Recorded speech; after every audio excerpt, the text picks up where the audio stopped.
रहमानिर्रहीम। अस्सलाम वालेकुम स्टूडेंट्स, क्या हाल है, कैसे हैं आप लोग। मैं हूं वसीम अख्तर और आप मुझे देख रहे हैं केमिस्ट्री यूट्यूब चैनल पर। Students, first year and second year के एक गेस्ट पेपर की सीरीज़ हम लोगों ने स्टार्ट की हुई है और गेस्ट पेपर का बेसिकली मकसद ये है कि वो स्टूडेंट जिनकी तैयारी ज़रा कम रह गई है या जो किसी वजूहात की वजह से पढ़ नहीं पाए, तो उनको मोस्ट इम्पॉर्टेंट डाटा दिया जाए कि कम अज़ कम वो इतना डाटा तो कर लें कि उनके 60 to 70 मार्क्स आ जाएं। और बाकी जो टॉपर स्टूडेंट्स हैं उनको भी पता चल जाए कि उन्होंने अगर इनमें से कोई क्वेश्चन मिस तो नहीं कर दिया, क्योंकि ये मोस्ट इम्पॉर्टेंट क्वेश्चन हैं। 5 साल नहीं बल्कि 10 साल पेपर से निकाले गए ये सवालात हैं जो कि हर साल पेपर में रिपीट हो रही हैं। तो मैंने इससे पहले जो है ना 9th चैप्टर के क्वेश्चंस आप लोगों को दिए थे। आज मैं आप लोगों के लिए 10th चैप्टर के क्वेश्चंस निकाल के लाया हूँ। और मैंने जो है ना 9, 10, 11 को इसलिए पहले चुना है क्योंकि बाकी चैप्टर्स तकरीबन स्टूडेंट्स को तैयार हैं। उन्हें मसला आ रहा है 8, 9, 10, 11 में, और जो सेकेंड ईयर के स्टूडेंट्स हैं उन्हें पहले 6 चैप्टर्स में मसला आ रहा है। तो इसीलिए पहले मैंने उनको रखा है, बाद में मैं इंशाल्लाह कोशिश करूँगा कि पूरी बुक को कवर किया जाए।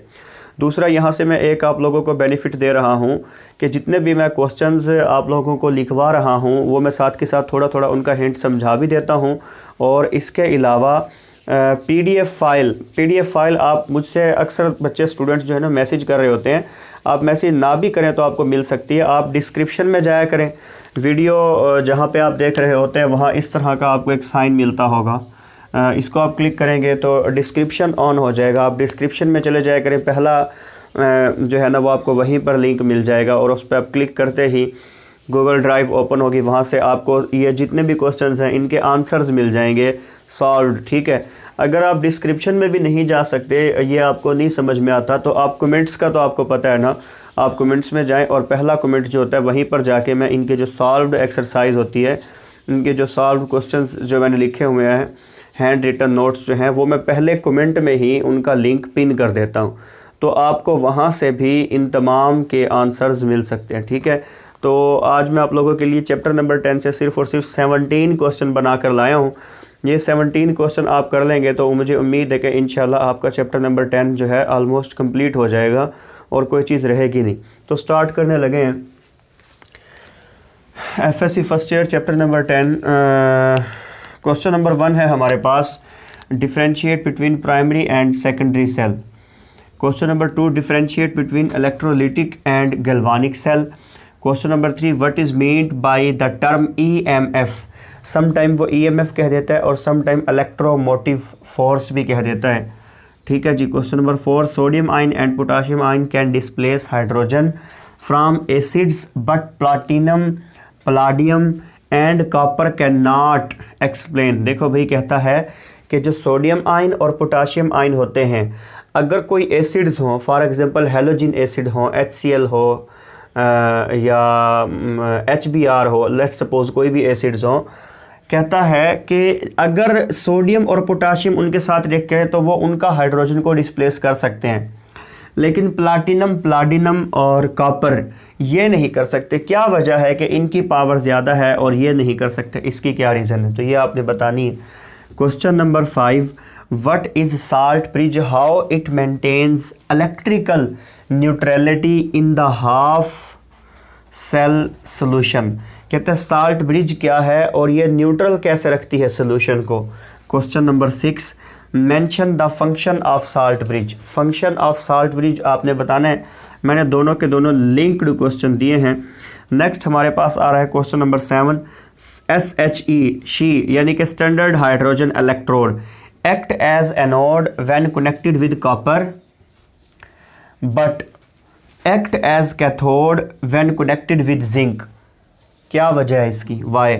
देखो भाई, कहता है कि जो स्टैंडर्ड हाइड्रोजन इलेक्ट्रोड होता है वो एनोड के तौर पर एक्ट करता है जब कॉपर से कनेक्ट किया जाए, और कैथोड के तौर पर कनेक्ट करता है जब जिंक से कनेक्ट किया जाए। तो इसकी क्या रीज़न है, अगर आप लोगों ने चैप्टर 10 पढ़ा है तो आपको पता होगा कि ये सारा oxidation potential and reduction potential का चक्कर है। नहीं तो आपको मैं असॉल्व्ड जो क्वेश्चन दूँ वहाँ से आप लोग देख लेना।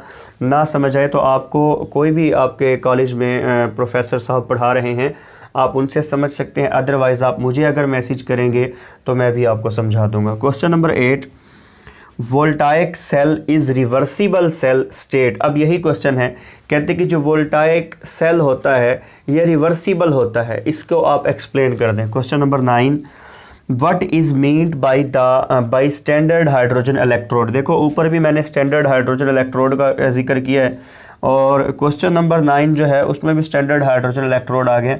ऊपर मैंने स्टैंडर्ड हाइड्रोजन इलेक्ट्रोड का एक क्वेश्चन दिया था कि ये समटाइम इसकी प्रॉपर्टीज़ चेंज हो जाती हैं, और नीचे जो है ना मैंने उसी की स्टैंडर्ड हाइड्रोजन इलेक्ट्रोड की डेफिनेशन मांग ली है। बेसिकली आपको स्टैंडर्ड हाइड्रोजन की डायग्राम पूछी जाती है, सम टाइम डेफिनेशन पूछी जाती है और सम टाइम ये वाला क्वेश्चन पूछा जाता है। मैंने तीनों क्वेश्चन ही इन अपने जो है ना गेस्ट पेपर इसमें ऐड किए हैं। Question number 10, define oxidising agent and reducing agent. Oxidising agent और रिड्यूसिंग एजेंट क्या है, ये तो खैर आप 9th क्लास से पढ़ते आ रहे हैं। Question number 11, define oxidation state with 2 examples. Oxidation state क्या होती है उसकी 2 एग्जांपल दे दें। Question number 12, draw the diagram of SHE standard hydrogen electrode. Standard hydrogen electrode की डायग्राम बना के दिखाएं। Question number 13, right 2 rules for assigning oxidation number. Oxidation number आप किन वजूहात की बिना पर किसी एलिमेंट को असाइन करते हैं, फॉर एग्जांपल हाइड्रोजन को +1, ऑक्सीजन को -2 या एट्सेट्रा, ये आप क्यों असाइन करते हैं। Question number 14, oxidation state of oxygen is +2 in OF2 justify. देखिए जी, ऑक्सीजन की ऑक्सीडेशन स्टेट नॉर्मली बहुत सारे कंपाउंड्स में -2 होती है, ये वेरी करती है पर ऑक्साइड एंड सब ऑक्साइड में। नॉर्मल ऑक्साइड में इसकी -2 होती है, ठीक है ना, और ज़्यादातर हम नॉर्मल ऑक्साइड ही पढ़ रहे होते हैं। अब वो कहता है कि OF2 के केस में इसकी ऑक्सीडेशन स्टेट जो है ना वो +2 होती है। इसको सॉल्व करके दिखाएं कि ये +2 कैसे आ जाती है। ये क्वेश्चन नंबर 14 क्वेश्चन हो गए। 15, 16, 17 3 क्वेश्चन जो है मैं वो मज़ीद लिखता हूँ। आप ऐसा करें कि इसका स्क्रीनशॉट ले लें, मैं इसको रेज़ कर देता हूँ और मैं इसमें क्वेश्चन नंबर 15, 16 एंड 17 ऐड कर देता हूँ।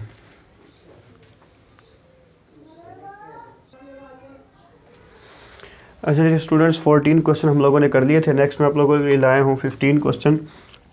इसमें वो कहता है, give any 4 applications of electrochemical series. Electrochemical series की आपने 4 एप्लीकेशंस बतानी है। Write down equations for electrode processes in electrolysis of fused PbCl2। यानी जब आप लेड क्लोराइड जो है PbCl2 इसकी जब इलेक्ट्रोलिसिस करते हैं तो इलेक्ट्रोड पर क्या होता है और कैथोड पर क्या होता है वो बताना है। Question number 17, importance of standard hydrogen electrode लिखनी है।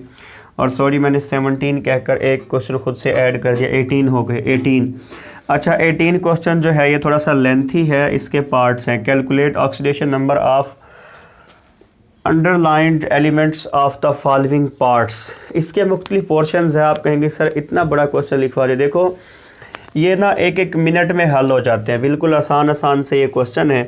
और इस पर मेरी एक बाकायदा एक वीडियो मौजूद है जिसमें कि लिखा हुआ आपने यही लिखना है, calculate oxidation number of underlined elements. तो इस पे आपको मेरी वीडियो सॉल्व्ड की मिल जाएगी अगर आप ये आपको सॉल्व करने नहीं आते। बहुत आसान होते हैं ये। इसमें ये होता है कि जो आपको अंडरलाइंड वर्ड दिया जाता है उसकी आप लोगों ने ऑक्सीडेशन नंबर फाइंड करना होता है। इसमें से कोई एक मैं आपको करके भी दिखा दूंगा। तो पहले आप देख ले कि करनी किस की है।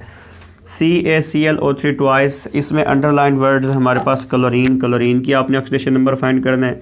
Na3PO4 फास्फोरस का करना है। Cr2SO4 थ्राइस सल्फ़र का करना है। Na2CO3 कार्बन का करना है। HPO3 फास्फोरस का करना है।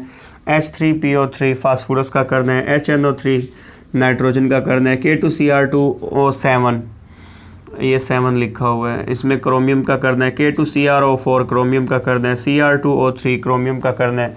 H3PO4 फास्फोरस का करना है। H2SO4 सल्फ़र का करना है।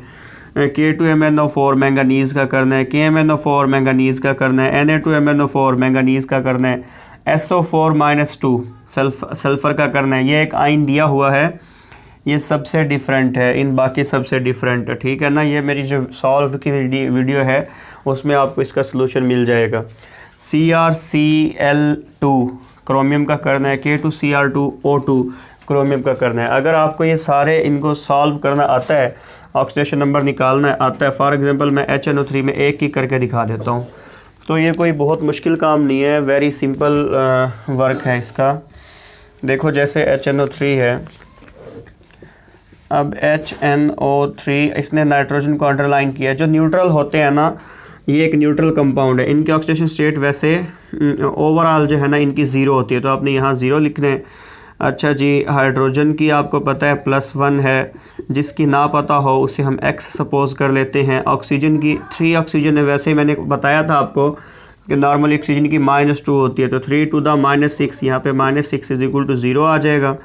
प्लस का 1 और माइनस का 6, माइनस का 5 plus x is equal to 0 and x is equal to 5 आ जाएगा। ठीक है बच्चों, मुझे उम्मीद है कि आपको जो है ना नाइट्रिक एसिड के अंदर नाइट्रोजन की ऑक्सीडेशन स्टेट जो है वो समझ आ गई होगी। ठीक है, इस तरह से बाकी ये सारे इसी तरह से होगी। इस पर मैं बाकायदा एक सोल्यूशन वीडियो बना चुका हूँ, वहाँ से भी आपको सोल्यूशन मिल जाएंगे। अगर आप चाहते हैं कि आपको चैप्टर नंबर 11 का भी गेस्ट पेपर मिले और बाकी पूरी बुक के गेस्ट पेपर मिले और PDF फाइल भी साथ साथ मिलती रहें, तो आप मेरे चैनल को सब्सक्राइब ज़रूर कर दें और तमाम स्टूडेंट्स से आप शेयर करें। आप लोग शेयर नहीं करते, देखें शेयर करने से होता ये है कि वो स्टूडेंट जो और स्टूडेंट्स भी परेशान हैं उनका भी फ़ायदा होगा और उनको भी ज़्यादा से ज़्यादा डाटा मिल पाएगा। सिंपल डाटा है, वेरी सिंपल है, बहुत सिंपल क्वेश्चंस इकट्ठे किए गए हैं। तो स्टूडेंट से आप अपने दोस्तों से शेयर किया करें, क्योंकि पढ़ने का हक़ और ज़्यादा से ज़्यादा नॉलेज गेन करने का हक़ सबका है। तो अगर आप लोगों को कोई बात नहीं समझ आए तो आप कमेंट सेक्शन में जाकर मुझसे पूछ सकते हैं। इसके अलावा आपको तमाम PDF नोट्स मैंने प्रोवाइड कर दिए, सोल्यूशन वीडियो भी इस पर बनी हुई है। मुझे अपनी दुआ में याद रखिएगा। Thank you very much and अल्लाह हाफिज़।